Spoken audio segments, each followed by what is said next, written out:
82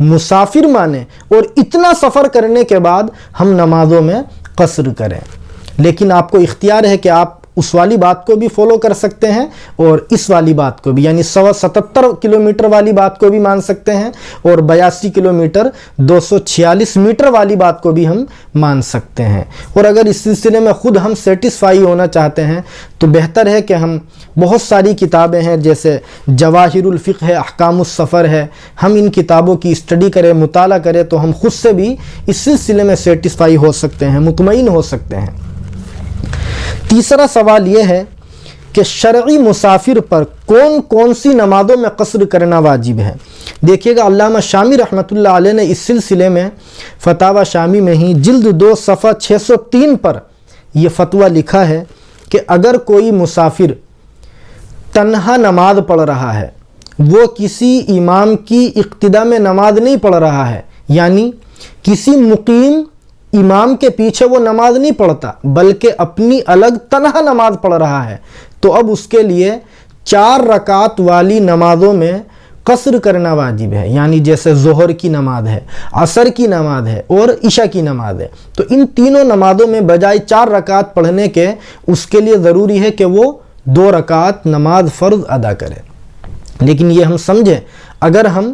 سفر میں جانے کے بعد کسی ایسے امام کے پیچھے نماز پڑھ رہے ہیں جو وہاں کا رہنے والا ہے، جو مقیم ہے، مسافر نہیں ہے، تو اب ہم اس کی اقتداء کی وجہ سے ان تینوں نمازوں کو بھی مکمل 4 رکعت ہی پڑھیں گے، اب قصر نہیں کریں گے۔ چوتھا سوال یہ ہے کہ کیا شرعی مسافر بننے کے لیے نیت کرنا لازم اور ضروری ہے یا بغیر نیت کے بھی ہم شرعاً مسافر کہلائیں گے؟ دیکھیے گا فتاوی ہندیہ میں جلد 1 صفحہ 139 پر اسی طریقے سے علامہ شامی رحمۃ اللہ علیہ نے فتاوی شامی میں جلد 2 صفحہ 600 پر یہ فتویٰ لکھا ہے کہ شرعی طور پر مسافر وہی شخص کہلائے گا جو سفر شرعی کی نیت کر کے اپنے گھر سے نکلے، بغیر نیت کے سفر کرنے والا شخص شرعاً مسافر نہیں کہلائے گا۔ 5واں سوال یہ ہے کہ کیا سفر میں نمازوں میں قصر کرنا واجب اور ضروری ہے؟ اگر کوئی شخص سفر میں 4 رکعت والی نمازوں کو بجائے 2 کے مکمل 4 ہی پڑھ لے تو اس کی نماز ہوگی یا نہیں ہوگی؟ شریعت اس سلسلے میں کیا کہتی ہے؟ دیکھیے گا، ہم بنیادی طور پر یہ سمجھیں، فقہا لکھتے ہیں کہ فقہ حنفی میں نمازوں میں سفر شرعی میں جانے کے بعد میں قصر کرنا صرف جائز نہیں بلکہ واجب اور ضروری ہے۔ فقہا لکھتے ہیں کہ اگر کوئی شخص سفر شرعی میں ہوتے ہوئے 4 رکعت والی نمازوں کو جان بوجھ کر بجائے 2 کے 4 ہی پڑھے گا، یعنی شریعت کی گنجائش پر وہ عمل نہیں کرے گا، تو ایسا شخص گنہگار ہوگا۔ اور وجہ اس کی یہ ہے کہ شریعت نے جب اس کو ایک چیز کی گنجائش دی ہے تو یہ اس گنجائش پر عمل نہ کرتے ہوئے اپنی عقل کو دخل دے رہا ہے، اس لیے ایسا شخص گنہگار ہوگا۔ لیکن ہم یہ مسئلہ بھی ذہن میں رکھیں کہ اگر دھوکے سے ہم نے 4 رکعت والی نمازوں کو بجائے 2 پڑھنے کے مکمل 4 ہی پڑھ لیا ہے، یعنی ہم جانتے ہیں کہ سفر میں جانے کے بعد 4 والی 2 ہی پڑھنی ہے، لیکن دھوکے سے ہمارا دماغ کہیں اور تھا، ہم نے 4 ہی پڑھ لی، ظہر، عصر یا عشاء کی نماز، تو اب ہماری نماز ہوگی یا نہیں؟ اس سلسلے میں علامہ شامی رحمۃ اللہ علیہ نے فتاوی شامی میں جلد 2 صفحہ 609 پر یہ فتویٰ لکھا ہے کہ ہم اگر دھوکے سے بجائے 2 رکعت پڑھنے کے پوری 4 ہی پڑھ لیتے ہیں تو یہ دیکھا جائے گا کہ ہم پہلے قاعدے میں یعنی 2 رکعت میں تشہد کے بقدر بیٹھے تھے یا نہیں۔ اگر ہم 2 رکعت میں پہلے قاعدے میں تشہد کے بقدر بیٹھ گئے تھے اور پھر ہم نے 4 رکعت دھوکے سے پڑھ لی ہے تو بغیر کسی کراہت کے ہماری نماز درست ہو جائے گی۔ لیکن اگر ہم پہلے قاعدے میں تشہد کے بقدر نہیں بیٹھے تھے، ڈائریکٹ ہم نے کھڑے ہو کر کے 4 رکعت نمازیں پڑھی ہیں، تو اب اس حالت میں ہماری یہ نماز ادا نہیں ہوگی، دوبارہ ہمارے لیے 2 رکعت پڑھنا واجب اور ضروری ہوگا۔ 6واں سوال یہ ہے کہ سفر میں سنتیں اور نفلیں پڑھنی چاہیے یا نہیں؟ بہت سے لوگ یہ سمجھتے ہیں کہ سفر میں سنتیں اور نفلیں نہیں پڑھنی چاہیے، گناہ کی بات ہے۔ دیکھیے گا فتاوی دارال علوم میں جلد 4 صفحہ 445 پر اس سلسلے میں صاف لفظوں میں یہ فتویٰ لکھا ہے کہ اگر مسافر کسی جگہ اطمینان کے ساتھ ٹھہرا ہوا ہے، اسے سفر کی جلد بازی نہیں ہے، تو بہتر یہ ہے کہ وہ فرضوں کے ساتھ سنن مؤکدہ بھی پڑھ لیں، اور اگر وہ جلدی میں ہے تو پھر سنن مؤکدہ چھوڑنے میں بھی اس کے لیے کوئی حرج نہیں ہے، گناہ نہیں ہے، چھوڑ سکتا ہے، گنجائش ہے اس کی۔ 7واں سوال یہ ہے کہ سفر کی مسافت کا اعتبار کہاں سے ہوگا؟ یعنی ہم گھر سے نکلنے کے بعد کتنی دور چلنے کے بعد شرعاً مسافر کہلائیں گے کہ ہم وہاں سے آگے جانے کے بعد نمازوں میں قصر کرنا شروع کر دیں؟ اس سلسلے میں کیا مسئلہ ہے؟ دیکھیے گا علامہ شامی رحمۃ اللہ علیہ نے فتاوی شامی میں جلد 2 صفحہ 599 پر اس سلسلے میں یہ رول اور ضابطہ لکھا ہے کہ مسافر جب سفر کی نیت سے اپنی آبادی سے آگے بڑھ جائے گا، گھر سے نہیں بلکہ آبادی سے آگے بڑھے گا، یعنی جہاں تمام گھر ختم ہو جاتے ہیں، آبادی مکمل ہو جاتی ہے اور وہ اس کے آگے بڑھ جائے گا، تو اب آدمی مسافر شرعی کہلائے گا۔ اب اس کے لیے اس کے آگے جانے کے بعد نمازوں میں قصر کرنا واجب ہو جائے گا۔ اس کو ہم مثال سے سمجھ سکتے ہیں، ہمارے یہاں اس زمانے میں اسٹیشن اور ایئرپورٹ آبادی سے بہت دور ہوتے ہیں، جنگلات میں ہوتے ہیں، تو اگر کوئی شخص اپنی آبادی سے سفر شرعی کی نیت سے نکلا اور ایئرپورٹ یا اسٹیشن پہنچ گیا، تو چونکہ یہ آدمی سفر شرعی کی نیت سے نکلا ہے، اس لیے ایئرپورٹ اور اسٹیشن پر جب یہ شخص نماز ادا کرے گا تو نمازوں میں قصر کرنا اس کے لیے واجب ہو جائے گا۔ 8واں سوال یہ ہے کہ مقیم بننے کے لیے کتنے دن کی نیت کرنا لازم اور ضروری ہے؟ دیکھیے گا فتاوی ہندیہ میں جلد 1 صفحہ 139 پر اس سلسلے میں یہ فتویٰ لکھا ہے کہ اگر کوئی شخص کسی جگہ جانے کے بعد 15 دن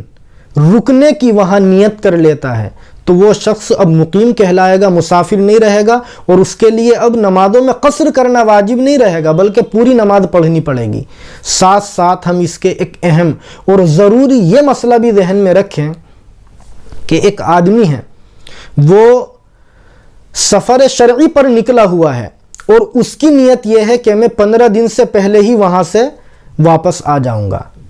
یعنی مثال کے طور پر اس کی نیت یہ ہے کہ میں 10 دن کے بعد وہاں سے واپس آ جاؤں گا، لیکن جب 10 دن پورے ہو گئے تو اس کو کوئی تقاضا پیش آیا اور وہ وہاں پھر 5 دن 7 دن رک گیا، تو شریعت یہ کہتی ہے، فقہا نے لکھا ہے کہ یہ آدمی اب بھی مسافر کہلائے گا، یعنی یہ آدمی ابھی مقیم نہیں ہوگا۔ اسی طریقے سے 5 دن 7 دن اور گزر گئے، اس کا کام نہیں ہوا، پھر اس نے نیت کی کہ چلو 5 دن 10 دن اور رک جاؤں گا، تو اب یہ آدمی پھر مسافر کہلائے گا، مقیم نہیں کہلائے گا۔ یعنی اس طریقے سے یہ جتنے دن بھی یہاں رہ لے گا یہ مسافر ہی کہلائے گا، مقیم نہیں رہے گا۔ ہاں اگر کسی وقت میں اس نے وہاں کنٹینیو 15 دن رکنے کی یا اس سے زیادہ رکنے کی نیت کر لی تو اب اس نیت کے بعد ہی یہ آدمی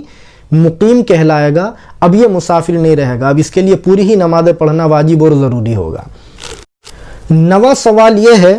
کہ ایک شخص نے کسی جگہ 15 دن رکنے کی نیت کر لی اور اس نے نمازیں پوری پڑھنا شروع کر دی، لیکن پھر اس کا پروگرام 15 دن سے پہلے ہی سفر کا بن گیا، تو اب یہ شخص کیا کرے گا؟ دیکھیے گا علامہ شامی رحمۃ اللہ علیہ اس سلسلے میں لکھتے ہیں کہ ایسا شخص صرف نیت سے مسافر نہیں کہلائے گا، بلکہ جب یہ یہاں سے سفر کی نیت سے آگے بڑھے گا، سفر شروع کر دے گا، تو اب یہ شخص مسافر کہلائے گا، ورنہ جب تک یہاں رہے گا اس وقت تک یہ مقیم رہے گا اور نمازیں پوری پڑھتا رہے گا۔ 10واں اور آخری سوال یہ ہے کہ اگر کوئی مسافر کسی مقیم کی امامت کرائے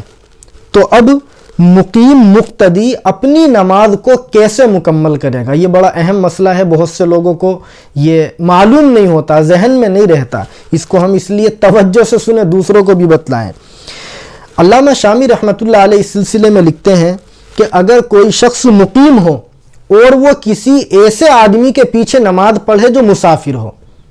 تو اب چونکہ وہ مسافر ہے امام،